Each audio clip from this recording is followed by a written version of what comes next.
When innovation meets precision, you get something extraordinary. Welcome to the world of B&T.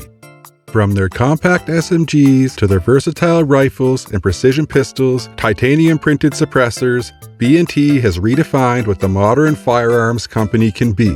Which brings us to the SPC9. Rumored to have been drawn on a napkin at dinner by Carl Brugger, the SPC9 was basically an APC9 with an added-on rear AR charge handle. It was also rumored that this was a tender from some military or Leo division, and they wanted a gun that could train MP5 and AR controls all in one with a cheap 9mm ammunition. It was released in 2022 almost simultaneously as the ATF banned pistol braces, and in the B&T community it garnered a lot of attention, some negative, some positive. Took a while for everyone to warm up, but it has definitely established itself in the world of PCCs, SMGs, and small subguns. So stay tuned, I'm going to run you through the basics and everything else regarding the PCC known as the SPC9. So there is a bit of confusion regarding the barrel lengths that are available on the SPC9 because the original ones came with a recessed tri-lug or a threaded barrel like the one that I have here, and then a short time into production they changed up and started having the integrated tri-lug that was exposed to allow more universal suppressor mounting, and then there was just the SPC9, the 9-inch or the 9.1. The early production guns will have a 69 serial number, and obviously they might be threaded or they might have the recessed tri-lug or be a 9-inch, and you'll be able to tell because on the mechanism for the stock, the newer guns have a more machined down latch and the older ones have a more blocky latch. And another way to tell is if you got a pistol, the original ones had just like a circle on the pistol where you attach the Mod 1 brace, whereas the newer ones have a brace machined in, like a cross brace for rigidity, I'm assuming, for droppability. And there's also a substantial weight difference between these two pieces. I'll pull it up on the screen.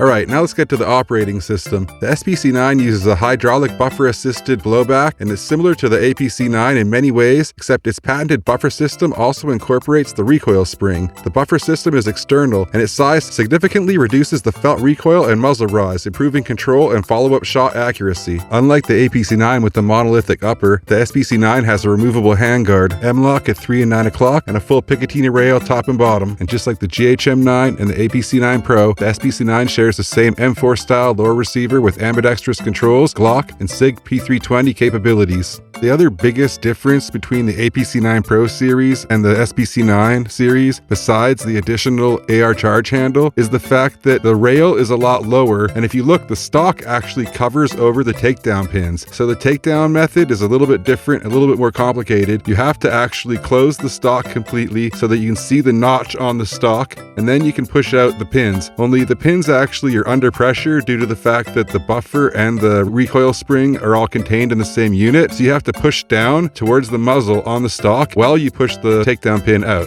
And a little plus over the APC9 in that regard is that it has less pieces. It's just the bolt, the stock assembly, and the receiver. So you don't have the little retaining lug or the recoil spring that's contained.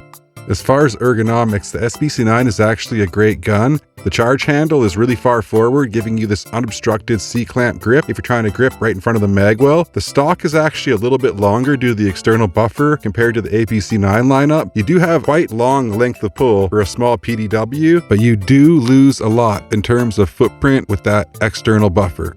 And although I love B&T and I'm a huge fanatic, there are some oversights on the SPC9. I'm going to talk about those now. First off is the QD locations. The one by the charge handle blocks the charge handle. The one on the bottom works, I guess. And then the one on the back underneath right near the latch for the stock. The stock hits the QD depending on what QD you're using. It's just not in the greatest place. They could have left a little bit more room for that. And then the final thing that I think is wrong with the SPC9 is the fact that the irons that are the OEM irons, they also contact the charge handle. It's a very easy fix. I have a video where you can figure out how to do this in less than 5 minutes. Link in the description. Also check out the 5-minute safety mod and pimp your safety. I also forgot to touch upon stock options other than the fact that the stock options have a little bit better length of pull. The options are pretty lacking. You got telescoping and telescoping, the PDW style and the classic M4 style on a buffer tube. The B&T SPC9 represents the perfect blend of old and new firearm technologies by integrating the AR platform's familiarity with the reliability and precision of Swiss engineering. B&T has created a firearm that stands out in its class. Whether law enforcement, military, or civilian use, the SPC9 is a robust, versatile, and user-friendly weapon that lives up to the high standards set out by B&T. And that about wraps up the SPC9 video. Wanted to keep it short and sweet. If you're enjoying the B&T content, please subscribe, give me a like, comment, let me know what other B&Ts you want to see a video on, and I'll see you next time. I'm Bosco the Shooter, and I'll see you in 2025. Peace.